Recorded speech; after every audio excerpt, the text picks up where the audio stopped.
The sky above the alien world was red, like fire spread across the heavens. The air was heavy, carrying the smell of dust and hunger. Nothing grew on the cracked soil anymore. No trees, no grass, only dry land waiting for death. In the middle of this ruined place walked a mother. She was not human.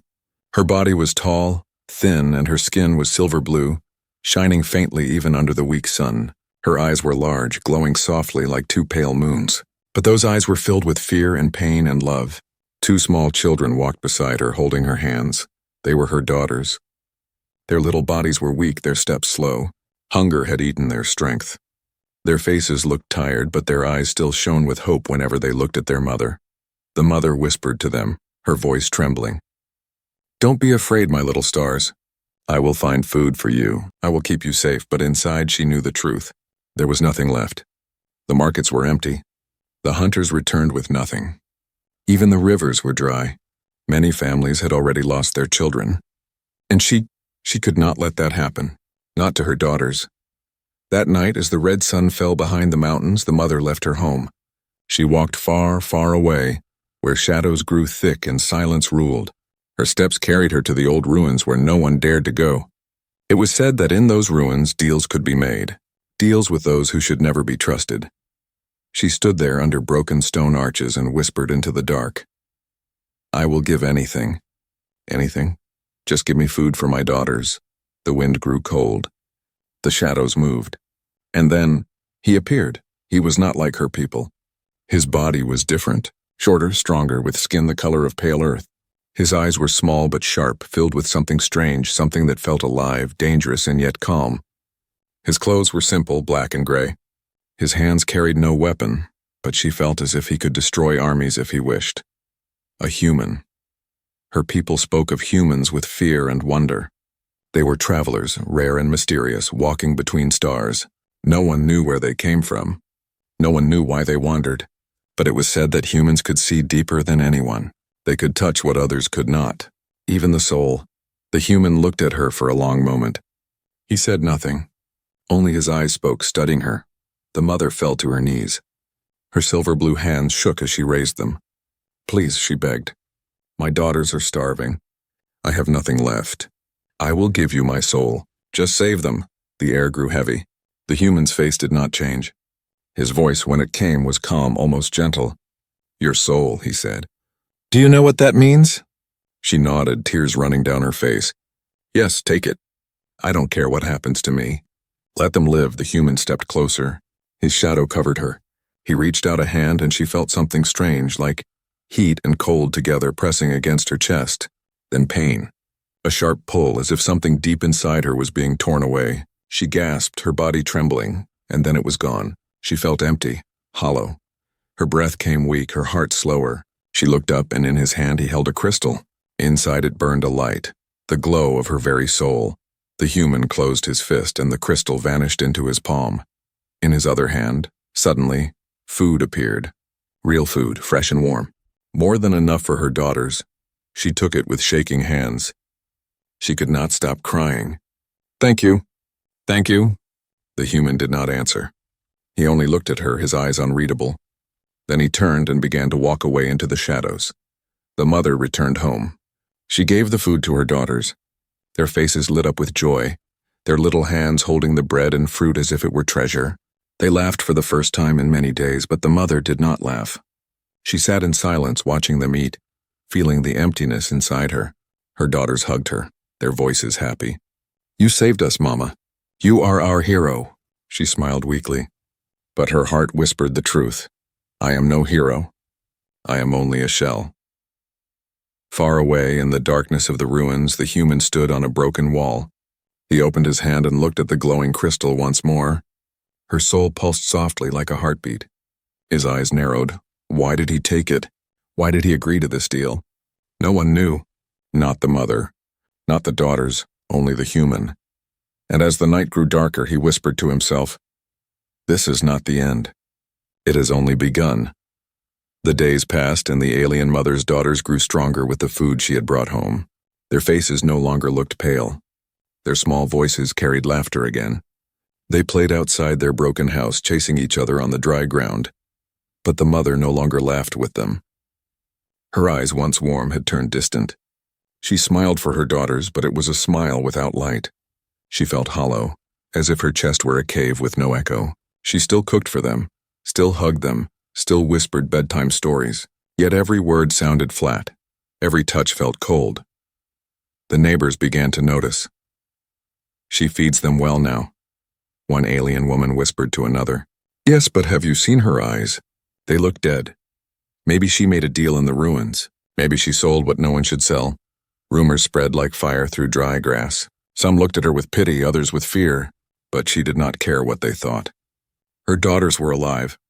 That was all that mattered. At night, however, her daughters noticed what the neighbors could not. When the younger girl woke up thirsty, she sometimes found her mother sitting by the window staring at nothing. When the elder daughter leaned close, she could hear her mother's breath shaking, as if she was holding back sobs. One night, the younger daughter whispered to her sister, "Why does Mama look so sad? We have food now. We are safe." The elder girl frowned, her eyes sharper than her age. "I don't know, but it feels like something is missing from her. Like she is not all here." The truth was worse. The mother's dreams had turned into nightmares. Each night, when she closed her eyes, shadows crawled around her bed. Dark figures whispered in voices she could not understand. They reached for her, clawing at her chest where her soul had once lived. She would wake up screaming, clutching her body as if to protect it. Her daughters rushed to her side, crying. She told them it was nothing. "Just a bad dream," she whispered. But the truth was clear. She was being pulled little by little into emptiness. Still, every morning she forced herself to rise, to prepare food, to act strong. But her steps grew weaker. Her laughter was gone. And always, from the edge of the village, eyes were watching. The human had not vanished. He returned often, though never close enough for the others to see him clearly. Sometimes he stood among the broken ruins. Sometimes he walked the dry paths near the mountains. But his gaze was always on the small house where the mother lived with her daughters. The children noticed him first. One afternoon, while chasing each other outside, the younger girl froze. She pointed at a distant shadow standing near a stone wall. "Sister," she whispered, "look." The elder girl turned her head. Far away, the human stood tall, his dark clothes still, his face hidden in shadow. He did not move. He only watched. "Who is he?" the younger girl asked. The elder girl pulled her sister back inside. "I don't know, but I think he is the one Mama made the deal with." That night, the elder daughter could not sleep. She remembered the strange man's eyes, the way they seemed sharp but also sad. He did not look like a monster. But if he was not a monster, why had he taken their mother's soul? The next morning, the daughters followed their mother to the market. There was food now, but at a cost. Everyone was desperate. Some fought over scraps, some begged for crumbs. The mother bought bread quietly, avoiding the stares of others. The elder daughter looked around. She saw suffering everywhere. Families without food, children thinner than her own sister. She thought of the human again. Why had he given them so much food when everyone else starved? Why her mother? That night, her questions grew heavier. While her mother slept restlessly, she whispered to her younger sister, "We need to find out. We need to know why he watches us." The younger girl shook her head, afraid. "No, what if he takes us too?" The elder girl's eyes hardened. "Then we will be careful. But Mama is fading. If we do nothing, we will lose her anyway." And so a plan was born. The next day, when their mother went to fetch water from the well, the daughters slipped away. They walked quietly, their small feet silent on the dry ground. They moved toward the ruins where the human was last seen. The ruins were cold, broken towers and cracked stones covered in shadow. The air felt heavy as if filled with secrets. The younger girl shivered. Suddenly they saw him. The human stood on a fallen column, his back straight, his eyes scanning the horizon. He turned his head slowly and his gaze fell directly on them. The daughters froze. Their hearts beat fast. The younger girl wanted to run, but the elder daughter held her ground even though her knees shook. The human did not speak. He only studied them, his eyes dark but not cruel. For a long moment, silence filled the ruins, and then the elder daughter whispered, her voice trembling, "Why are you watching us?" The human said nothing. He looked at them as if searching for something. Then, without warning, he lifted his hand. In his palm appeared a crystal glowing softly. Inside it pulsed a light, familiar, warm, alive. The daughters gasped. They knew instantly what it was. Their mother's soul. The crystal's light grew brighter when they came closer. It glowed as if it recognized them. The elder daughter reached out her hand, trembling, but the human closed his fist. The light vanished. Not yet, he said quietly. His voice was calm but full of mystery. And then he turned and walked deeper into the ruins, leaving the daughters staring after him, their hearts full of questions and fear. The two daughters never forgot the moment in the ruins. The image of the glowing crystal stayed in their minds like fire burned into wood. They could not tell their mother what they had seen.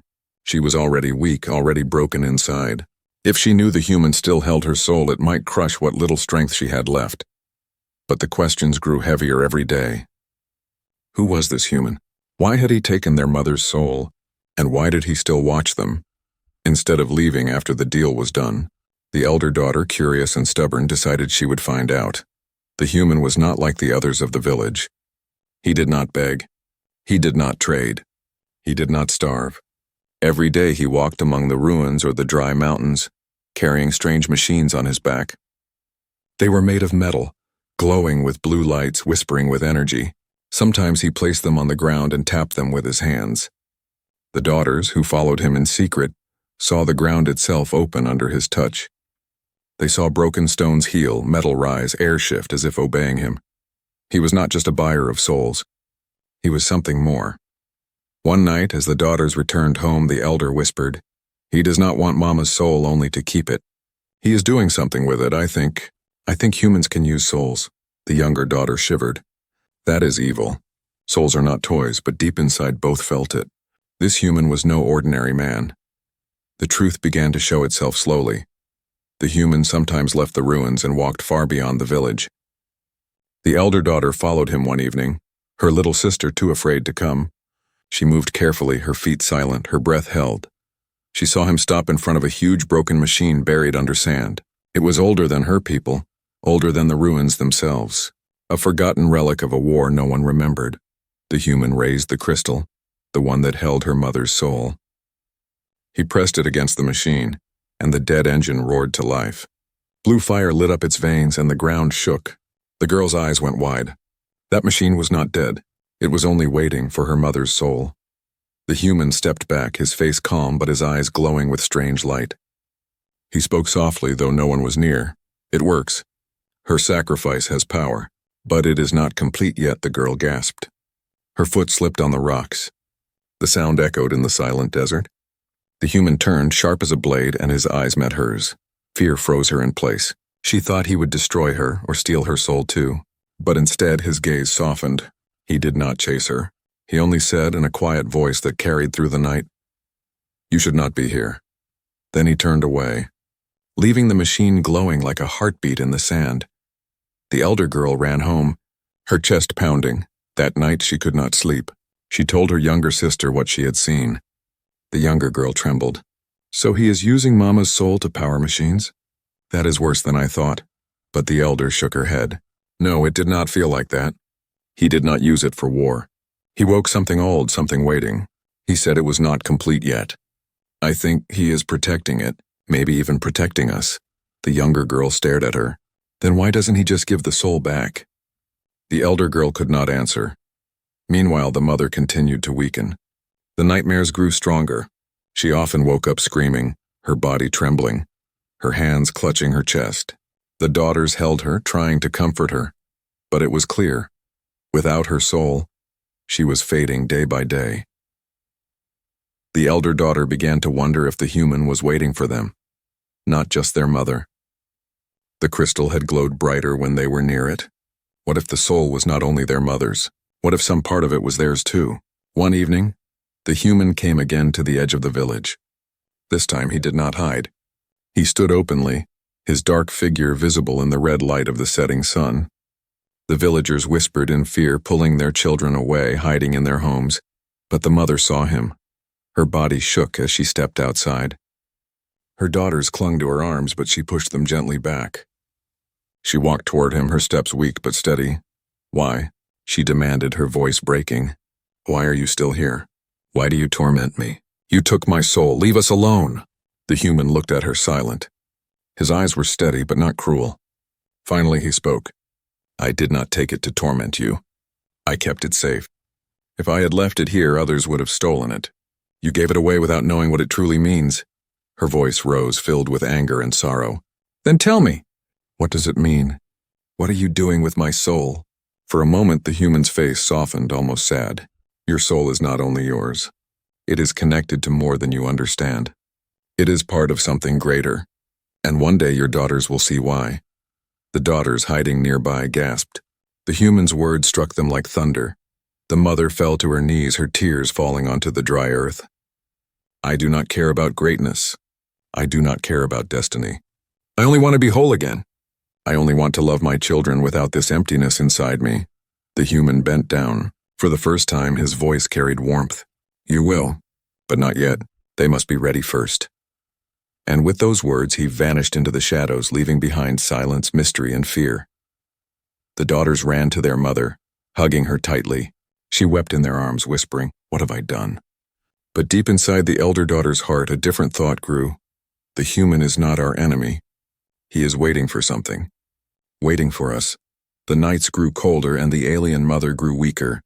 Each morning she rose later, her steps slower, her hands trembling as if her body had become hollow glass. Her daughters tried to smile for her, but fear sat heavy in their young hearts. The elder daughter could not forget the human's words. They must be ready first. What did he mean? Why them? The sisters decided they could not wait any longer.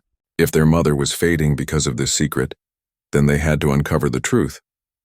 The next evening, while their mother slept restlessly, the two sisters slipped out into the darkness. The younger girl carried a small lamp, its weak flame flickering in the dry wind. The elder girl led the way, her face set with determination. They followed the same path they had seen the human take many times, into the ruins where shadows clung like old scars. The ruins felt alive at night. Broken towers stood like teeth against the sky. Old carvings glowed faintly when touched by starlight, whispering stories in a language the girls did not know. The air hummed with a strange energy as if the stones remembered the past. The younger girl shivered. Sister, maybe we should go back. If he finds us, he may take our souls too. But the elder daughter shook her head. If we run now, Mama will die. We have to know. At the heart of the ruins, they found him. The human was kneeling in the dust, surrounded by strange machines. Metal arms stretched upward like claws, glowing with pale light. In the center lay the crystal, their mother's soul floating above the ground, shining brighter than ever before. The sisters hid behind a broken wall, their eyes wide. The human touched the crystal gently as if it were alive. Sparks of energy leapt from it, feeding into the machines. The glow spread across wires and tubes, flowing into a great device half buried in the stone floor. The girl saw symbols light up, lines of power racing outward into the ruins themselves. It was as if their mother's soul was waking the ruins. The elder daughter gasped softly. The sound echoed and the human's head snapped up. His sharp eyes locked on their hiding place. The girls froze, their breath caught in their throats. But instead of anger, the human sighed. His voice carried through the air, calm but firm. Come out. I already knew you were here. The sisters looked at each other, fear and courage battling in their eyes. Slowly, they stepped into the open. The human studied them for a long moment. His face showed no cruelty, only a quiet intensity. You should not follow me. It is dangerous here. The elder daughter stepped forward, her small fists clenched. You have our mother's soul. Give it back to her. The human tilted his head slightly. Do you even know what a soul is? The younger girl cried out, her voice shaking. It is what makes Mama our Mama. Without it, she is fading. She cries in her sleep. She suffers every day. The human's eyes softened. For a moment, sadness passed across his face. Then he stood and pointed at the crystal. Look closely, he said. The sisters turned. The crystal pulsed like a living heart. But as they stepped nearer, something strange happened. The glow grew brighter, warmer. Lines of light spread from the crystal, reaching toward the girls like threads of silk. The elder daughter gasped. She could feel the warmth in her chest, a deep thrum inside her own body answering the glow. The younger girl reached out with trembling fingers and the crystal responded. Its light flared so brightly that the ruins lit up like a sunrise. The human spoke softly, almost in awe. Do you see? Her soul is not only hers. It is tied to you. It has always been tied to you. The sisters turned to him, confusion and fear in their eyes. What do you mean? The elder asked. The human's voice dropped low. Your mother gave her soul to save you, but she did not know the truth. Part of it already lived in you both. That is why the crystal shines brighter when you are near. You carry her essence within you. The younger girl shook her head, tears filling her eyes. But if we carry her, why is she dying? The human's gaze hardened. Because she gave up too much too soon. A soul is not a thing to be traded. It is a bond between her, you, and something far greater. The sisters stood frozen, the weight of his words pressing down like stone. The elder girl whispered, her voice sharp with suspicion. Then why keep it? Why not return it to her now? The human looked away toward the glowing machines. His jaw tightened. Because it is not ready. If I return it now, she will be whole for a moment, and then she will break forever. The bond must be strengthened first, and only you two can do that. The ruins seemed to tremble with his words. The crystal flickered as if agreeing. The elder daughter's heart pounded. She did not know whether to trust him or to hate him. But deep inside, she felt the truth in his voice. The glow inside her chest was real. The bond with her mother's soul was real. The younger girl clung to her sister's arm, whispering, Sister, I'm scared. The elder daughter placed a hand on her shoulder. I am too.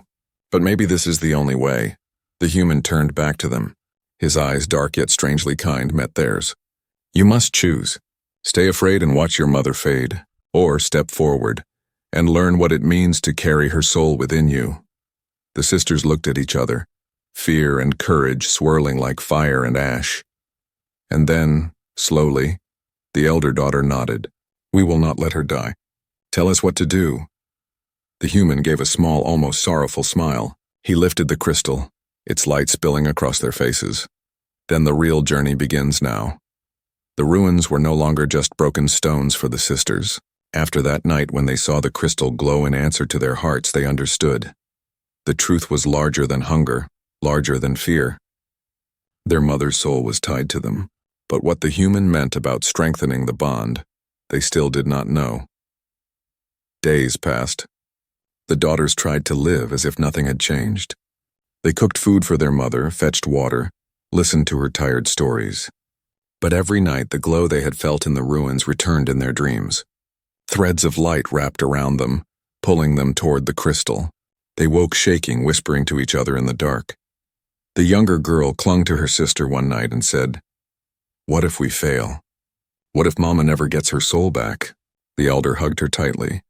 Then we don't fail. We find out what he wants and we make him give it back. The human returned at dusk. He did not hide this time. His tall shape appeared on the road into the village, his steps calm, his face shadowed by the red sun. The villagers panicked. Mothers pulled their children indoors. Traders closed their stalls. A heavy silence spread, broken only by whispers. It's the human. The soul taker. Why is he here again? But the sisters did not run. They stood at the doorway of their home, their mother weak behind them, her body shaking even as she tried to rise. The human's eyes found theirs. He walked forward slowly like a hunter approaching prey, but his steps carried no threat. They carried purpose. The elder daughter spoke first, her voice trembling but firm. Why are you here again? The human stopped in front of them. His gaze passed over both girls, then rested on the mother. For a heartbeat, his eyes softened, almost human. Then he spoke. Because the time is close. The bond must be tested. The mother coughed, her voice raw. Enough riddles. If you mean to kill me, then do it. If you mean to help me, then return what you took. Do not torture my daughters with your silence. The human shook his head slowly. You still do not understand. If I return it now, it will consume you. You will vanish and they will be left with nothing. His words struck like a blade. The daughters clutched their mother's arms as she sank into a chair. Tears burned her eyes. Then why did you take it at all? She cried. The human's voice dropped lower. Because others wanted it. If I had left your soul in this world, it would already be gone. Devoured by beings darker than you can imagine. I took it to guard it, to give your daughters a chance. The elder girl's heart pounded. She wanted to believe him, but the fear in her chest screamed not to. What chance? She demanded. The human crouched down so his eyes were level with hers. a chance to rise beyond hunger, a chance to carry not only her soul, but the power that sleeps inside it. Do you not feel it when you stand near the crystal? The girl swallowed hard. She remembered the warmth in her chest, the way her body had answered the crystal's light. She said nothing, but her silence was enough. The younger girl finally whispered, "You said we must be ready." Ready for what? The human stood again, his dark shape framed by the dying sun, ready to hold the weight of what she gave away. A soul is not just life. It is memory, strength, hope, and power. Your mother's soul is greater than she knows. It carries a spark the universe itself does not forget. But it cannot be restored until it is woven through both of you. The sisters looked at each other, fear and wonder colliding in their eyes. That night, the humans stayed near their home. The villagers watched from a distance, whispering curses, too afraid to act. The mother sat inside, clutching her daughters, afraid he would steal them away. But the human did nothing. He sat outside by the fire he built, quiet and still, his eyes watching the flames as if seeing something far away. The elder daughter could not resist. She stepped outside. "Why us?" she asked softly. The human did not look up. "Because you are her blood. Because her sacrifice tied her to you. And because humans, we do not believe in death without meaning. I took her soul not to own it, but to return it at the right time." His words were heavy with something she could not name. Guilt, perhaps, or sorrow. The girl sat near the fire, though not too close. Her eyes studied him carefully. "You don't act like a monster, but you also don't act like anyone else. Who are you, really?" The human turned his head slowly, his gaze sharp. For the first time, his voice carried a trace of weariness. "I am only a traveler, a human. That is enough." The girl frowned, but she felt a strange truth in his words. Later, when the fire died down, the human stood and placed something in the dust between them. It was the crystal. It glowed faintly, the pulse of their mother's soul beating like a quiet drum.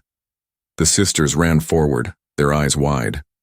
Their mother cried out weakly from inside the house, but before they could touch it, the human raised his hand. "Not yet. To return it, you must prove you can carry it. The soul is bound to you both. If you are too weak, it will break you as it breaks her. If you are strong, it will save her and more." The elder daughter clenched her fists. "Then tell us what to do." The human's eyes glowed faintly in the dark. "Tomorrow we begin." He closed his hand over the crystal, and the light vanished. The sisters stood trembling, caught between terror and hope. Their mother wept inside, torn between fear of losing them and fear of losing herself forever. And the human, silent and unreadable, turned back to the fire, his shadow stretching long across the dust. The test had begun. The night before the trial, silence filled the small house. The mother lay weak on her bed, her skin pale silver, her hands trembling when she tried to touch her daughters. She wanted to stop them, to keep them away from the human, but she had no strength left in her body or her voice. Her daughters sat close beside her. The elder held her hand firmly while the younger laid her head against her chest, listening for the faint beat of her heart. The air inside the house was heavy, as if the walls themselves carried sorrow. The elder girl whispered, "Mama, trust us. We will bring you back. We will not let him take you forever." Tears filled the mother's eyes. She tried to smile, but only managed a faint curve of her lips.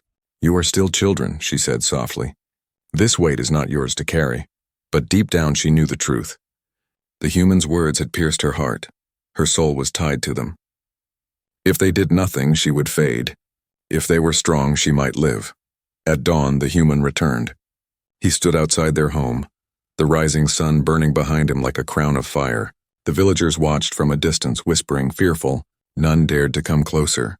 The daughters stepped out to face him. Their small bodies looked fragile against his tall shadow, but their eyes burned with determination. "Show us," the elder girl demanded. "We are ready." The human studied them silently. His dark eyes revealed nothing, yet the faintest trace of respect flickered across his face. Finally, he nodded. "Follow me." He led them deep into the ruins, past the broken towers, past the glowing carvings, into a chamber hidden below the earth. The walls were covered in symbols older than time, glowing faintly with energy. In the center stood a great stone circle, carved with spirals that seemed to move on their own. The human placed the crystal in the middle. It floated above the circle, glowing brighter than ever. The ruins trembled, the air thick with power. This, the human said, his voice echoing, is where the truth cannot hide. Here, the bond will reveal itself. The sisters clutched each other's hands. Their hearts pounded, but they did not step back. The crystal pulsed and threads of light shot out like living strings wrapping around the girls. Warmth filled their chests, then spread through their arms, their legs, their eyes. Their bodies shook. Images rushed into their minds, memories not their own. They saw their mother as a child running through green fields that no longer existed. They saw her laughter, her first love, her pain, her hope. They saw her hunger and her desperation the night she made the deal. The younger girl cried out, "I feel her. I feel all of her." The elder held tighter, tears streaming down her cheeks. "She's not gone. She has always been with us." The human's voice rang clear in the chamber. "This is the truth. A soul is not just one life. It is a river. It flows into children, into blood, into memory. When she gave me her soul, she did not know she had already given it to you." The girls fell to their knees, overwhelmed. Their bodies glowed faintly, the same silver blue as their mother's skin. The bond was alive, stronger than they had ever imagined. The elder looked up at the human, her voice fierce even through her tears. "Then why does she suffer? Why is she dying?" The human stepped forward. His eyes, usually sharp and cold, now burned with sorrow, because the bond was broken too soon. "She gave away the part that connected her to you. Without it, she is hollow. But if you two can carry it now, if you can hold her essence within yourselves, then it can return to her without destroying her." The younger girl gasped. "You mean we must share her soul?" The human nodded slowly. "Yes, it will live in all three of you. Not as it was before, but as something greater." The chamber shook violently. The crystal pulsed faster, brighter. The air grew heavy, pressing against their skin. The human's voice rose above the sound. "Now is the moment. Reach for it. If you falter, she will fade forever. If you are strong, you will save her." The sisters screamed as they reached toward the crystal. Light seared their hands, burning yet not harming them. The glow wrapped around their arms, pulling deep into their chests. Their bodies shook as if lightning coursed through them. They saw more visions of themselves as infants in their mother's arms, of the moment she traded her soul, of the human catching it before the shadows could devour it. The younger girl sobbed, "It hurts." The elder held her close. "Don't let go. Mama needs us." The human watched silently, his jaw clenched, his hands trembling, though he did not move to help. At last, the crystal split into 3 streams of light. One flowed into the elder daughter, one into the younger, and the last into a glowing thread that shot upward, toward their mother, far above in her bed. The chamber filled with blinding light. When the glow faded, the sisters collapsed, breathing hard. Their bodies still glowed faintly, their eyes shining with new light. Above them, in their home, the mother gasped and sat up. Strength filled her body. Her eyes blazed with life for the first time since the trade. Tears streamed down her face as she whispered, "I feel whole." Back in the chamber, the human picked up the now dark crystal. It was empty, lifeless, only stone. He closed his hand around it and looked at the sisters. "You did it. The bond is restored, but now you carry it too. Remember this. Your lives are no longer only your own. Her soul lives in you, and what you do will shape more than this village. It will shape worlds." The girls trembled, fear and wonder mixing in their hearts. The elder whispered, "Why us?" The human's eyes grew distant, heavy with secrets. "Because the universe has chosen you, and because humans, we return what others only take." The village woke to whispers. Strange light had filled the ruins at night, bright enough to turn the dark sky silver. Some said it was a storm. Others said it was the end of days. But in one small home, something greater had happened. The alien mother, once hollow and fading, sat upright on her bed. Strength ran through her body. Her skin shone again, her eyes alive with fire. Her daughters clung to her, crying tears of joy, their own bodies glowing faintly as if carrying pieces of starlight inside them. For the first time in many weeks, the house was filled with laughter. But outside, silence pressed heavy. The villagers stood at a distance, afraid. They had seen the human walk with the daughters into the ruins. Now they saw them return changed, shining, stronger, carrying a secret too large to hide. The mother held her children close and whispered, "You saved me. You gave me back my life." The elder daughter shook her head. "It wasn't only us, She looked outside where the human stood in the shadow of a broken wall. He gave it back. The human watched from afar, silent. The crystal that once held the mother's soul was dark in his hand, no more than a piece of stone now. He turned it over, then closed his fist around it and let it fall into the dust. Its purpose was complete. He should have left then. That was his way. Take nothing, leave nothing, move on. But he did not. His eyes lingered on the family, on the daughters who now carried sparks of their mother's soul. Something about them held him still. The mother stepped outside, her legs unsteady but strong enough to carry her forward. She faced the human with eyes full of pain, gratitude, and questions. "Why?" she asked. "Why return what you could have kept? You held power over me, over us. You could have been our master." The human's face was calm, but his eyes were heavy. "Because humans are not what you think. We do not take to rule. We take to protect, and when the time is right, we return what was lost." The villagers gasped at his words, some muttering in disbelief. The elder daughter stepped forward, her voice trembling but steady. "Then what are you really?" Why us? Why stay? The human looked at her for a long moment. The fire of the rising sun caught in his eyes, making them glow. At last he spoke. "Because the universe is not kind.